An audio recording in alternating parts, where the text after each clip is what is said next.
Make yourself nice and comfortable. Slow your breathing down, taking long, slow, deep breaths.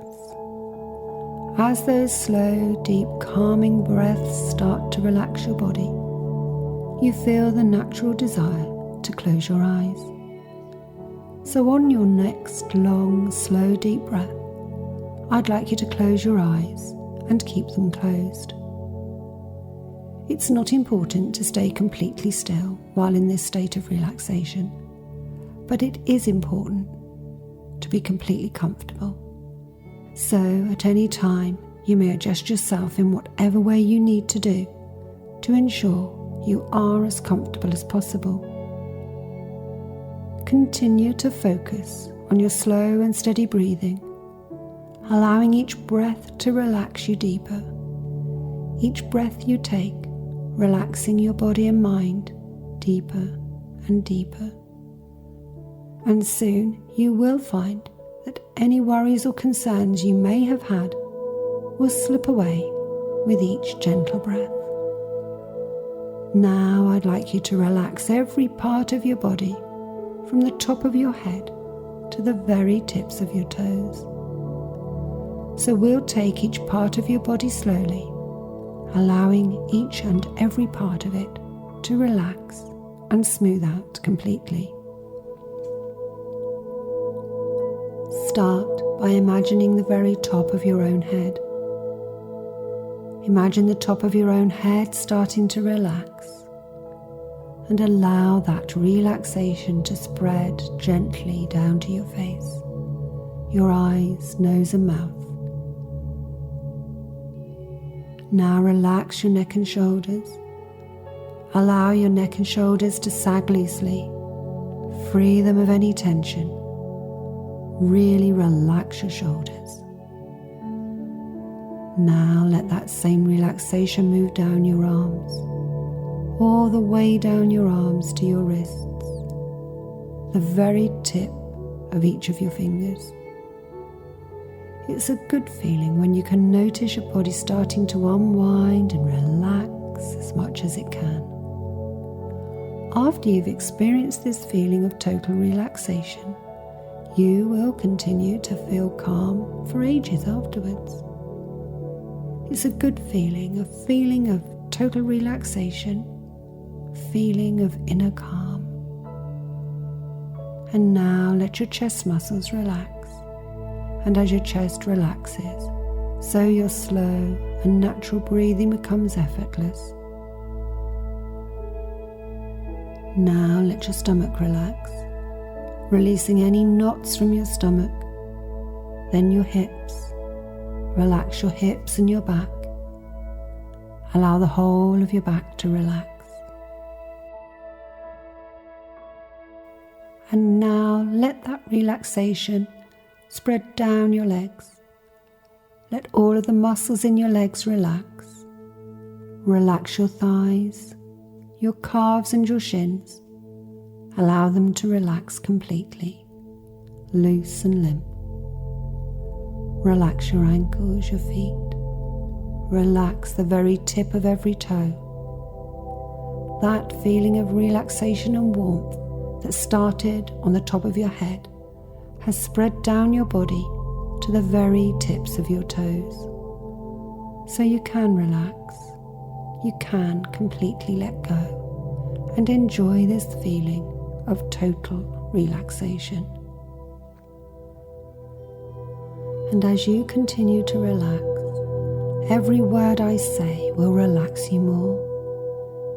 Every note of the music will relax you more and more as you willingly slip deeper and deeper into a comfortable and peaceful state of deep relaxation. As your mind continues to empty of troublesome or apprehensive thoughts, you find yourself drawn into the images I describe, deeply interested in how your mind and body are going to work together in this relaxed, natural, and interesting state. So I'd like you to visualize in whatever way you can a golden staircase. A golden staircase right there, just in front of you. a solid, shiny golden staircase with 10 steps leading down. There's a handrail to the right of you. This is the most beautiful staircase you have ever seen. You place your hand firmly on the handrail. It's cool to the touch, and you're surprised to discover that it's textured rather than smooth. You tighten your grip on the handrail and take that first step down. 10, 9, 8, relaxing deeper as you move from one step to the next. 7, 6, 5, 4, noticing that the yellow glow from the gold produces a warmth, a calming and soothing warmth. 3, 2, almost all the way down now. 1, feeling completely relaxed and calm, peaceful and tension-free. And 0, stepping off the bottom step, where you find yourself in a place that's comfortable and safe for you to be. A place of safety and security, where there is no anxiety, no fear, no limitations, just tranquility and calm. Now allow the image of a beautiful garden, a stunning outside space, to start to form in your mind. As you look around this breathtaking garden, you realize that you are completely alone. You can take your time to enjoy this garden, just for a time now. You have a place where nothing is expected or demanded of you. Nobody needs or wants you, and you want and need nobody. As you wander further into the garden, the grass feels like a luxurious green carpet under your feet, massaging and caressing your toes with each relaxing and refreshing step that you take. There's a gentle breeze in the air. Birds sing for you from where they perch happily and carefree in the trees. From the centre of the garden, you notice that it's circular in shape. Tall fir trees mark out and protect its boundaries like a leafy circle of comfort. Comfort and protection, sealing off the outside world where worries and concerns can exist. The sun gently warms your face and shoulders as you become more and more relaxed and peacefully calm. Just for a time, nothing is expected or demanded of you. Nobody needs or wants you, and you want and need no one.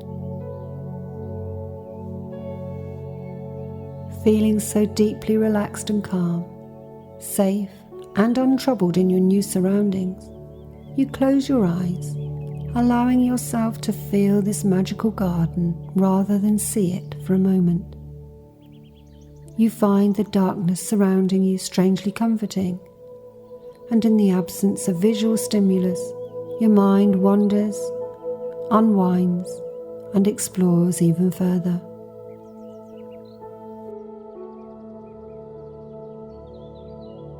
Now I would like you to concentrate as much as you possibly can.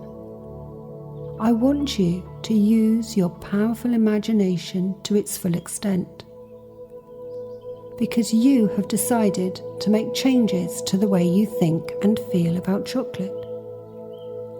From this moment forward, you will feel much more relaxed, calm, and in control of yourself and your emotions when you are around chocolate.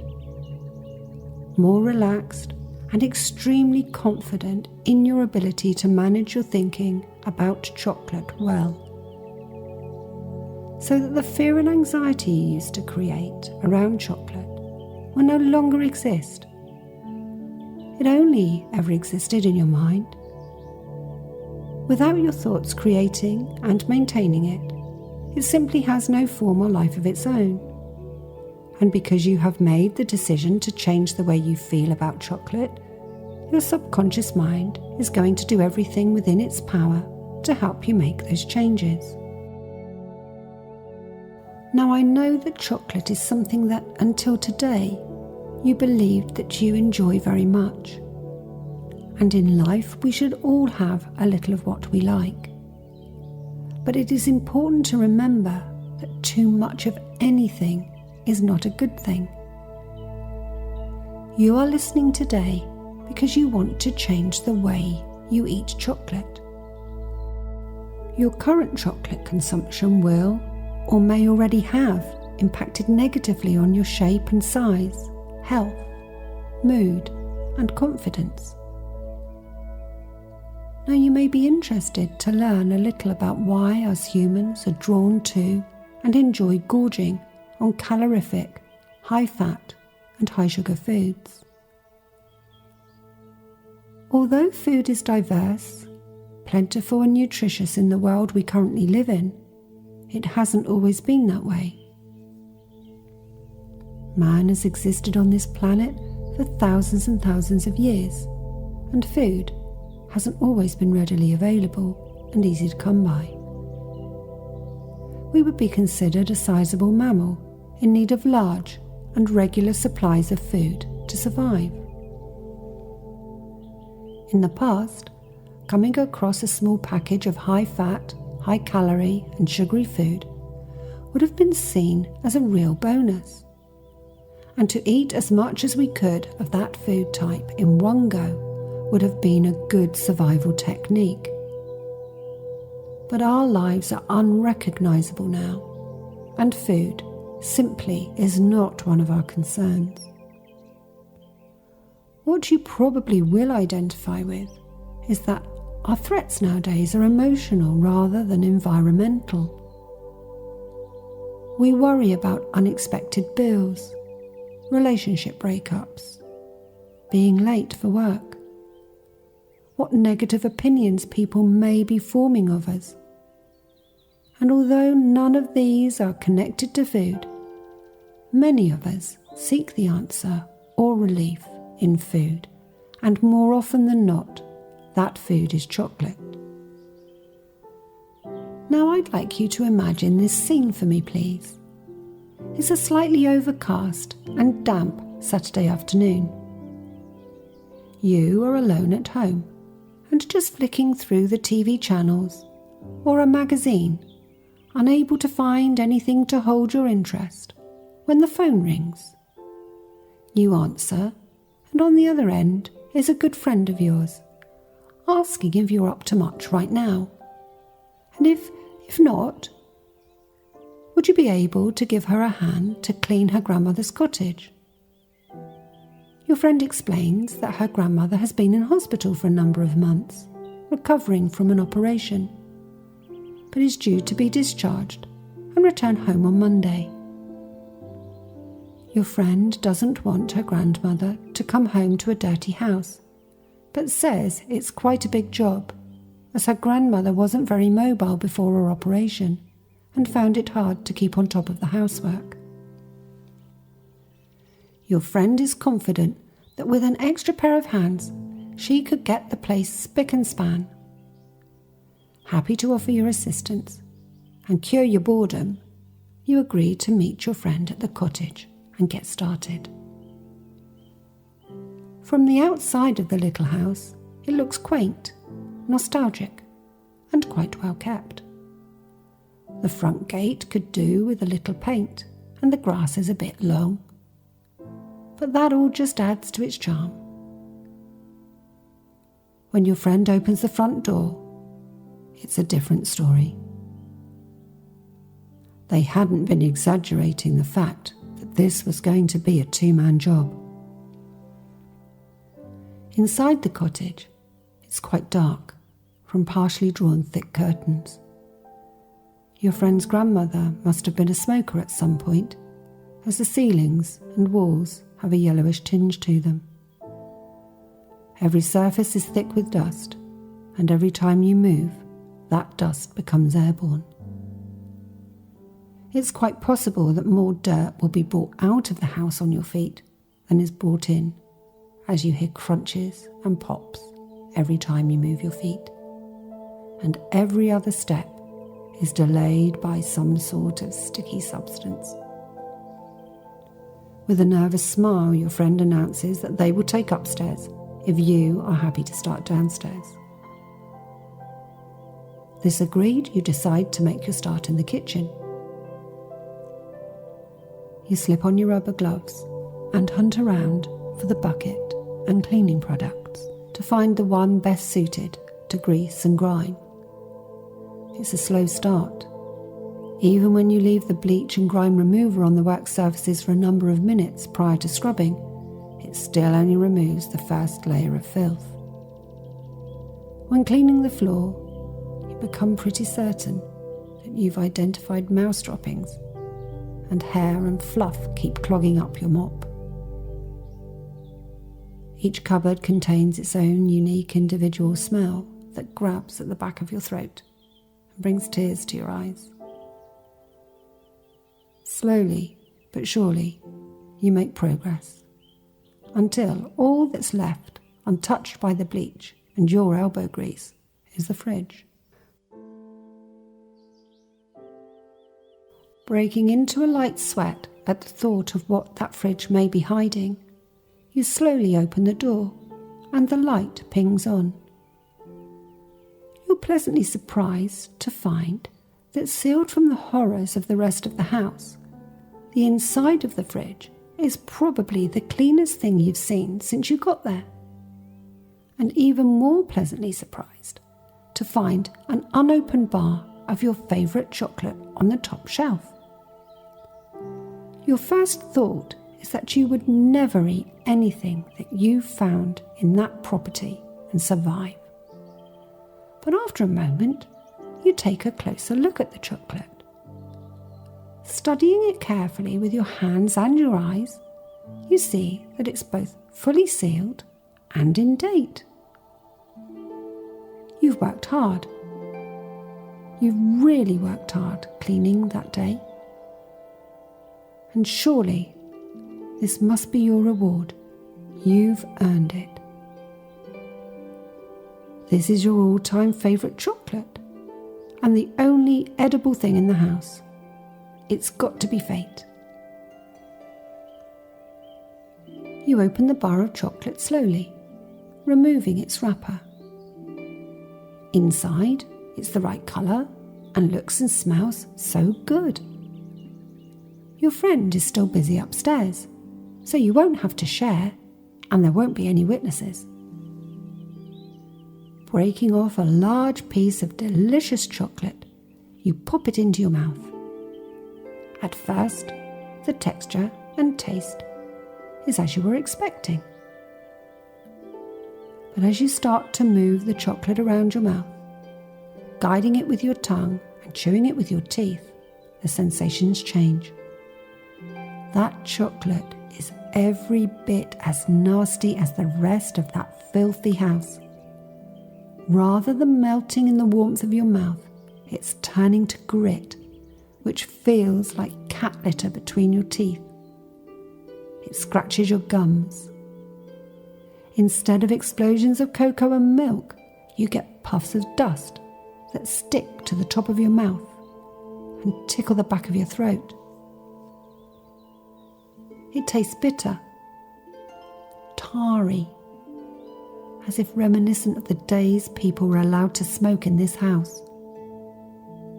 The combination of its thick, gluey inside and dry, scratchy outside makes it impossible for you to either swallow it down or spit it out, and you are forced to use an old, dirty and stained mug on the draining board to get a drink of water so that you can wash your mouth out.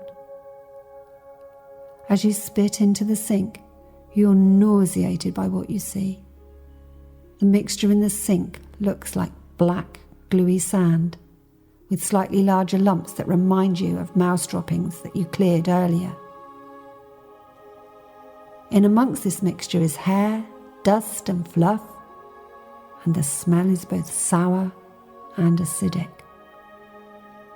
Now, whenever you think about eating chocolate, these are some of the images and sensations that will come into your mind. For a moment now, continue to relax. Allow your thoughts to travel somewhere more pleasant, more calming and comfortable. Anywhere you choose is just fine. The following weekend, the same friend is taking you to a spa for a swim, hot tub, and some relaxing treatments in way of a thank you for helping her clean her grandmother's house. You're feeling happy and excited as you arrive at the spa. Once inside, you notice how friendly and accommodating the reception staff are. They're bright, enthusiastic and healthy, just as you'd expect someone working there to be. The spa is full of people pampering themselves, and you can't wait to join in. You and your friend enjoy a body massage, and it's so relaxing to have someone unwind and relax every muscle in your body while you listen to tranquil music and breathe in invigorating aromas. Next, you visit the steam rooms, taking some time just to sit and chill out, breathing that warm steam into your lungs, letting the warmth and the moisture of that room open every pore of your body, releasing any toxins, releasing any tensions. You're having a great time chatting with your friend and enjoying all of the facilities available to you. Next, you visit the hot tubs. You really like the idea of the tubs. Small circular baths bubbling with lovely warm water that massages your body as you sit back and relax. As you and your friend reach the door, you notice that you have a choice of regular hot tub or the hot tub for chocolate lovers. Your friend decides that she'd like to use the regular hot tub, but you're thinking that the chocolate lover really describes you very well. You've indulged in health and well-being all day, and after all, this is your treat for helping your friend last week. And what bigger treat could you have other than actually bathing in your favourite thing? You enter the room and are immediately hit by the mouth-watering smell of fresh melting chocolate. The hot tub is completely full and bubbling away on the surface. Each bubble that bursts releases a gorgeous smell of cocoa beans and warm milk. You eagerly remove your dressing gown and, dressed in your swimwear, move over to the hot tub and dip your toes in. The temperature's perfect, the colour and texture of the chocolate perfect. With a quick dip of your finger into that chocolate and then into your mouth, you're certain that you made the right decision choosing this hot tub. Feeling rather pleased with yourself, you lower your entire body into the hot tub until everything but your head is submerged. To start with, you feel comfortably supported by the thick chocolate around you. But your nose has an itch, and as you try to move your hand out of the chocolate to scratch it, you discover it's very difficult to move your arm. Slightly panicked, you attempt to move your arm and then your legs. But to your alarm, you find you can barely move at all. Your breathing quickens and your heart rate increases as you feel yourself being dragged further into the consuming liquid. With just your nose and mouth on the surface of the chocolate now, you feel incredibly helpless, trapped and overwhelmed. This thick and sticky chocolate is in your ears, distorting the sounds around you. It's stinging your eyes, causing your eyelashes to clog together. And this close to your nose, it certainly doesn't smell very appetizing. the hot chocolate is starting to feel more than comfortably warm now. It enters and clings to every crease in your body. You can even feel it sliding under your toe and fingernails. You feel horrid, invaded, consumed, trapped, sticky and uncomfortable. All of your senses, sight, sound, touch and smell, overloaded with chocolate. Now, whenever you think about eating chocolate, these images and experiences will come into your mind, and you will find it very easy to refuse chocolate in any form. As you start to eat less chocolate, you will notice that any cravings you may have had in the past are reducing, and you find yourself feeling pleased and proud as you're naturally drawn towards healthier and more nutritious foods. And now this session is coming to an end. In a moment, I'll count from 1 to 5. And as I do, you will gradually come back to full waking consciousness, feeling totally in control of your eating and really pleased with yourself every time you refuse the opportunity to eat chocolate. 1, 2, 3, 4, 5. Welcome back.